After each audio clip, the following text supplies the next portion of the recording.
Okay, today I'm going to talk about my roles within the Asian deaf community, as of which I do for a job. I have two main roles. The first role is working with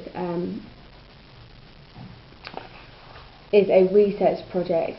Basically, I research if the social services is meeting the needs of the deaf Asian people in my community. The second role is more of a social services work role, and that's what I'm going to focus on talking about today.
My role as a social service worker isn't easy at all.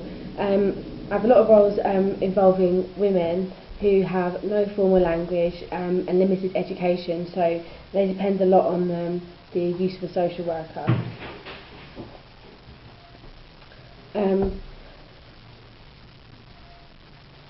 A lot of the time I have to be able to support them and assess each woman on their individual needs. Also, another part of my job is involved in contacting different organisations that's linked to part of my job.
Okay, I'll give you an example of one of the women that I work with. Her name is Rubina Khan. That's not her real name. I've had to hide her name to protect her identity. Now, she relies on the support of a social worker as she's deaf. She has limited language. She's a Muslim and a woman, and she only uses home-generated sign language to communicate. She also can't read and write. Her husband doesn't speak English, only speaks Urdu, so she does rely on the support of a social worker. Also, she's also pregnant and needs guidance with that. Rabina lives in a one-bed house with a kitchen and a bathroom and has to share it with 2 other families. She's based in Birmingham, and Birmingham does have a social services network and a council and so on. However, she has no knowledge or information of how to use these services. Rabina can't travel alone either, as she can't read or understand road signs and wouldn't be able to ask anyone for help because of the language barrier.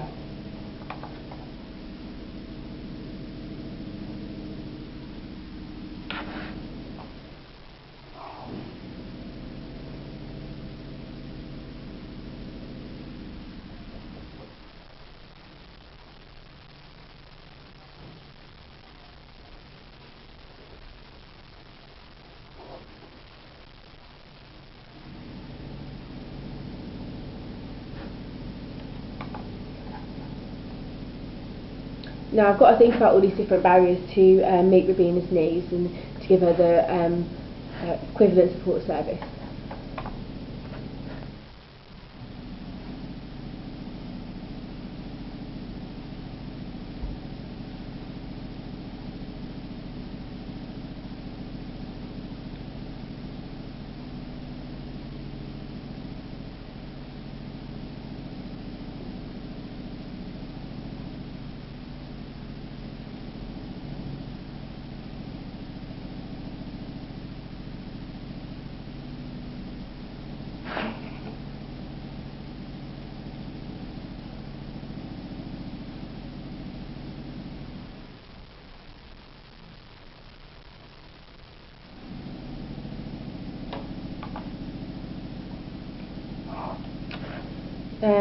A second thing I also have to think about is that Rabina's husband is handicapped.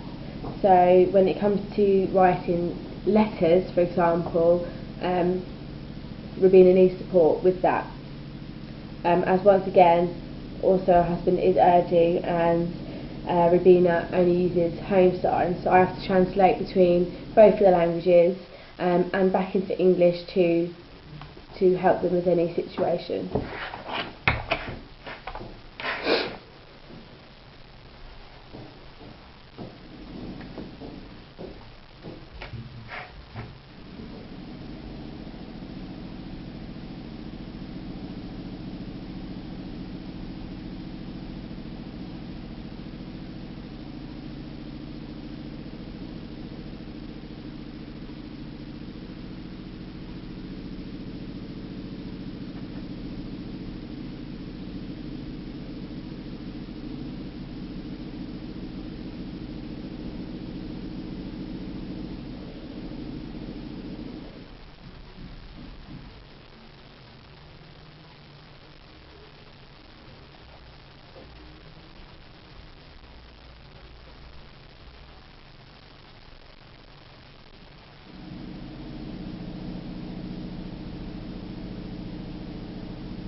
Once again, I really have to think and meet all the needs of Rabina.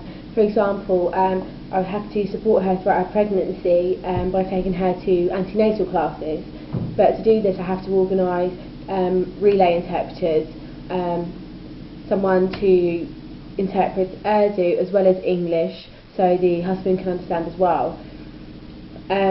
Also to help with communication, to help break down communication barriers, I use a lot of visual aids and visual pictures to help explain and describe the information that's being brought across during the antenatal classes.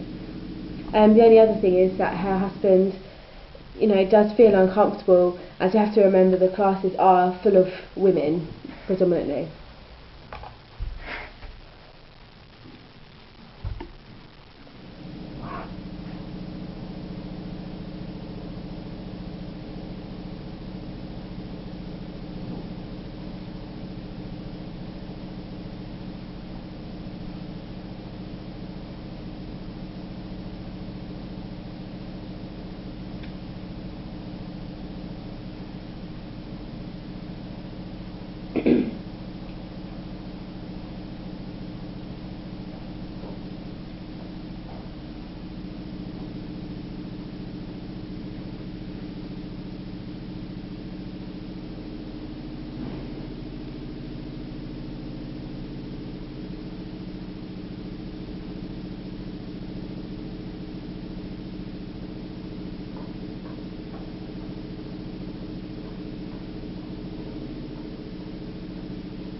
Also now arranging for someone to teach me in a BSL to help with her education. We're also currently I'm helping her apply to be rehoused by filling in a housing application. Thirdly, I'm involving Rabina with other Asian deaf women so she doesn't feel like she's alone. This is just one example of my day and all the different challenges that arise during it. I've been doing it for 2 years now and I still learn something new every day.